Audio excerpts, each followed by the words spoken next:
All right, well, good morning, and we're back at it this morning, and there's lots to do. So we're not going to get into the vegetable garden today with you, but we are going to be in the ornamental garden, and I'm going to start with talking about fertilizing. People often come to the store and they complain that their plants aren't blooming, and I say to them, do you feed them? And they say either they don't do it at all, or they say they use 10-10-10, or they say they use often Miracle Grow. And I do not approve of any of these fertilizers. And we always recommend an organic fertilizer that not only feeds the plant its essential nutrients, but it also feeds the soil and boosts the microorganisms that are active in the root systems of plants, much like our intestines work. So this morning, we already did one fertilizing for our perennial gardens, and you can see that they're all doing quite well. But I wanted to show you, give a little boost to my newly planted irises. So I'm using a combination of an all-purpose fertilizer that's called Plant Tone. It's kind of your basic fertilizer for just about anything. And I'm also using a small amount of Biotone Starter, which is an additional booster for soil microorganism activity. If I was fertilizing acid-loving plants, such as heath, heathers, rhododendrons, evergreens, hydrangeas, that group, blueberries, our soils in this area are not acidic generally. They're either neutral or alkaline. So you need to use something that's developed specifically for acid-loving plants. This is something we will not be using today. So I'll just set that aside. But it's simple enough to do. You just take your fertilizer and sprinkle just a scant handful. And what's nice about this technique is you're not only fertilizing, you're also kind of organizing the soil a little bit in terms of any weeds that might be present, and also making the soil nice and level so when the rain falls, it soaks into the root system of the plants. So we do a fertilizing twice in the spring and early summer, 2 times, of this sort. And plants that are low need would include catmints, sedums, a number of other low ground covers, alliums. They're not high demand, but lilies, peonies, delphiniums, phlox, those I feed heavily every year because then I get a stronger plant and a greater amount of blooms. Now, we're going to kind of skip ahead to planting. You can see in this little patch here that there's nothing much planted, but interestingly enough, there are some seedlings emerging that are desirable, so I'm going to allow those to grow and flower. Those are Love in a Mist, and then we also have some self-sown thistles that are very ornamental. But for later summer, I've made it a kind of a tradition to plant lisianthus, and this year we're going to plant a combination of white and a color called champagne, which I've never seen, and I'm not going to organize the way that they're planted. I'm going to be very random about it, as random as possible, so that when the plants come up, it's not in any particular pattern. And I'm also going to cut these down because they're kind of leggy from greenhouse growth. And a lot of people don't like cutting plants, but generally speaking, plants don't mind. They might even like it. So these are wonderful for the later summer. When the perennial garden is getting kind of tired, the lisianthus comes into full bloom. So, and then I'm going to dig my hole These are all self-sown annual flowers that I allow to grow on their own, with a few weeds mixed in. And I'm going to add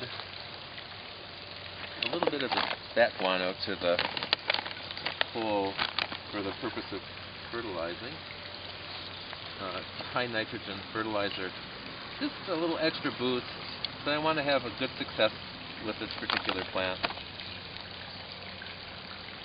And it goes. And then in anticipation of its falling over, which it's bound to do, I'm going to plant ahead. And at the same time as planting, I'll be busy with other aspects of the garden later, and I'll easily forget to do this. I'll take some sticks and I'll place them firmly in the ground, in creating sort of a finger-like structure around which the plant can grow.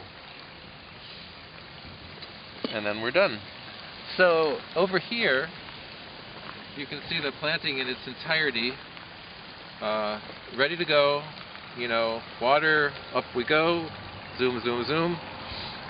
Though they are a little slow growing, but oftentimes the more satisfactory plants in a garden are those that you have to wait for, just like real life. Alright, peonies. We have a lot of peonies at Squire House. I don't know how many, 50, 60. But a lot of them are single petaled, and some of which require no support whatsoever. They're very compact and tight. But in this particular bed, mostly the light conditions I think are a little uneven, so the plants tend to fall towards the light.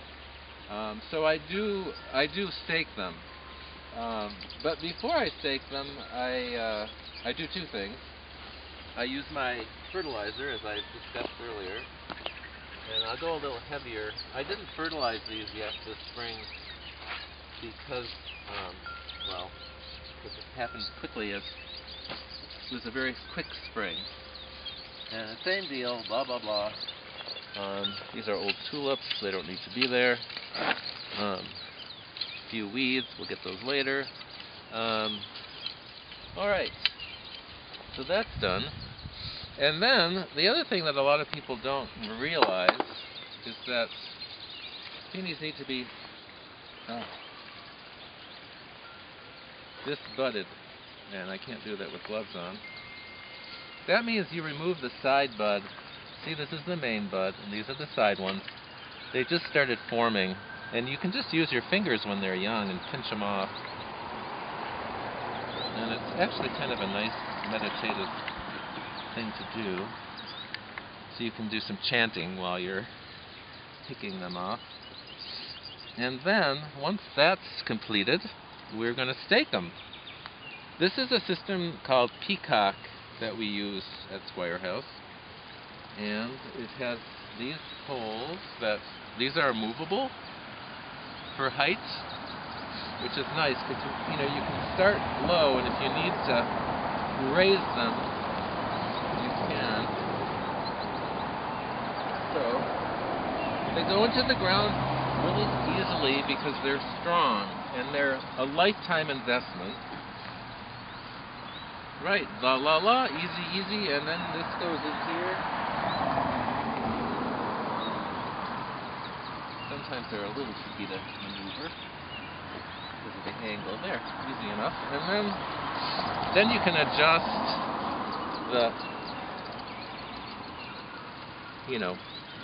the way it's being supported, like so. And it'll disappear more as the plant fills out. I might want to make it just a little tiny bit tighter. There we go. And then this can be raised later when the plant needs it. And if I want, I could add another support to the back. This one's a little bit wide, but it's not required though, because the peony doesn't usually go that way. It usually goes that way.